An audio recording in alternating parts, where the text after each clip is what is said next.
Dewan Rakyat luluskan 6 RUU minggu ini. Hanifah Abu Bakar dilantik Ketua Pembangkang Negeri Sembilan Baharu. Akmal jawab Siti Kasim, mereka yang beriman pasti terkesan jika agama dihina.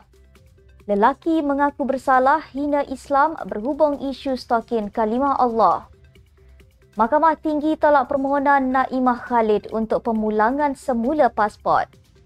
Khairi Jamaluddin kini sedang bahagia dan rosak.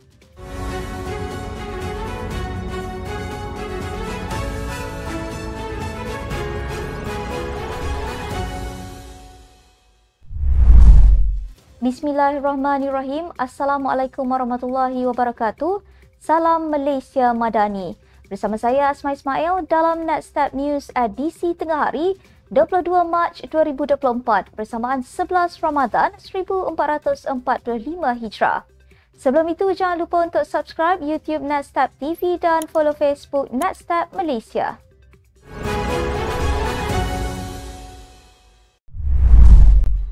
Enam rang undang-undang diluluskan pada peringkat jawatan kuasa pada minggu keempat mesyuarat pertama penggal ke-15 di Dewan Rakyat. Antaranya, rang undang-undang RUU Perbekalan Tambahan 2023-2024 yang membabitkan pengeluaran sejumlah wang daripada kumpulan wang disatukan bagi perbelanjaan tambahan untuk perkhidmatan 2023. Selain itu, Dewan Rakyat turut meluluskan RUU Universiti dan College Universiti Pindaan 2023, RUU Kekebalan Bidang Kuasa Negara Asing 2023, RUU Polis Pindaan 2024, RUU Lembaga Lebuh Raya Malaysia Pemerbadanan Pindaan 2023 dan RUU Bantuan Bersama dalam Perkara Jenayah Pindaan 2023. Minggu keempat turut menyaksikan RUU Perkongsian Liabiliti Terhad Pindaan 2024 dibentangkan bagi bacaan kali pertama di Dewan Rakyat bagi meminda Akta Perkongsian Liabiliti Terhad 2023 Akta 743 yang dibentangkan Timbalan Menteri Perdagangan Dalam Negeri dan Kos Sara Hidup Fuziah Saleh. Pada sidang itu, Menteri Dalam Negeri Datuk Seri Saifuddin Nasution Ismail turut mengadakan penerangan berkenaan Lembaga Penapisan Filem LPF. Mesyuarat pertama penggal ketiga Parlimen ke-15 berlangsung sehingga 27 Mac ini menyaksikan pembentangan secara perbahasan RUU dan urusan kerajaan yang lain. Pengerusi Perikatan Nasional PN Negeri Sembilan Muhammad Hanifah Abu Bakar dilantik sebagai Ketua Pembangkang Negeri Sembilan yang baharu. Beliau yang juga ahli Dewan Undangan Negeri Adun Labu daripada Parti Peribumi Bersatu Malaysia Bersatu menggantikan Adun Gemas Rizwan Ahmad yang dilantik sebagai Ketua Pembangkang pada 9 Oktober tahun lalu. Setiausaha PN Negeri Sembilan Muhammad Nur Effendi Saleh berkata, pelantikan itu selaras dengan jawatan Muhammad Hanifah sebagai pengerusi PN Negeri. Katanya, ia selaras dengan penstrukturan semula PN Negeri Sembilan, maka Muhammad Hanifah diberi tanggungjawab dan amanah sebagai Ketua Pembangkang yang baharu. Untuk rekod, Muhammad Hanifah dilantik sebagai pengerusi PN Negeri Sembilan pada 29 Januari lalu bagi menggantikan Timbalan Presiden Bersatu Ahmad Faizal Azumu. Memang saya tidak mahu menjadi hero. Itu jawapan balas Ketua Pemuda UMNO Dr. Muhammad Akmal Saleh kepada Peguam Siti Kasim berhubung isu kalimah Allah pada stokin. Esko Kemajuan Desa, Pertanian dan Keterjaminan Makanan Negeri Melaka itu menegaskan beliau hanya menjalankan tanggungjawab sebagai penganut Islam yang mempertahankan agamanya. Kata Akmal, mereka yang mempunyai keimanan pastinya akan terkesan jika agamanya dihina. Media sebelum ini melaporkan Siti Kasim membidas Ketua Pemuda UMNO itu berhubung pendiriannya dalam isu stokin tertera kalimah Allah. Peguam itu menegaskan Akmal tidak mewakili masyarakat Melayu sambil mendakwa pendiriannya itu hanyalah berkepentingan politik yang bertujuan meraih sokongan untuk orang Melayu Islam kepada UMNO. Siti Kasim atau Siti Zabedah Kasim mendakwa Akmal dan ahli politik lain mengeksploitasi isu itu untuk kepentingan politik memandangkan kontroversi perkauman dan agama sebelum ini gagal mencetuskan kemarahan yang ketara dalam masyarakat Melayu. Sementara itu, seorang lelaki dijatuhi hukuman penjara 6 bulan dan denda RM12,000 oleh Mahkamah Session hari ini selepas mengaku bersalah memuat naik hantaran menghina Islam berhubung penjualan stokin mengandungi kalimah Allah di media sosial.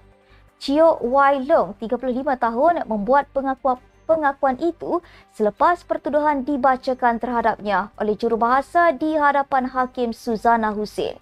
Hakim turut memerintahkan dipenjara 3 bulan lagi jika gagal membayar denda berkenaan.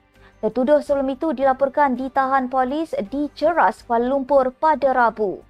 Minggu lalu, tular di media sosial berhubung penjualan stokin kalimah Allah di premis berkenaan selepas gambar produk itu dimuat naik seorang pengguna.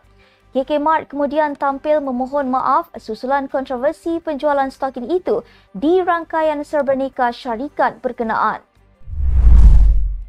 Mahkamah Tinggi Kuala Lumpur hari ini menolak permohonan Toh Puan Naimah Abdul Khalid untuk pemulangan pasportnya secara kekal yang diserahkan kepada Mahkamah Session sebagai sebahagian daripada syarat jaminan RM250,000 yang dikaitkan dengan kes jenayah pendedahan asetnya yang belum selesai. Menurut Hakim Mahkamah Tinggi Ahmad Bacir, Mahkamah Session telah menggunakan budi bicaranya dengan betul dalam memerintahkan penahanan pasport Naimah sebagai sebahagian daripada syarat jaminan.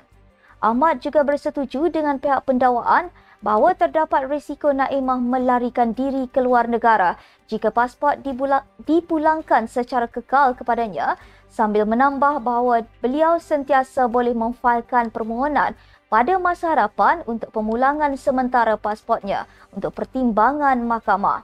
Sebelum ini, pihak pendakwaan berhujah kepada Mahkamah Tinggi bahawa tiada jaminan Naimah tidak akan melarikan diri. Justru, mahkamah perlu memegang pasportnya. Pada 23 Januari lalu, di hadapan Mahkamah Session, pasport Naimah diperintahkan untuk diserahkan sebagai sebahagian daripada syarat jaminan yang dikaitkan dengan pertuduhan jenayahnya atas dakwaan gagal mematuhi notis SPRM untuk mendedahkan asetnya. Naimah diminta dibicarakan terhadap pertuduhan yang dirangka mengikut Seksyen 36(2) Akta SPRM 2009. Khairi Jamaluddin akui kini sedang gembira menikmati hidup baru sebagai seorang selebriti. Bekas Menteri Kesihatan itu juga mengakui dirinya kini sudah rosak.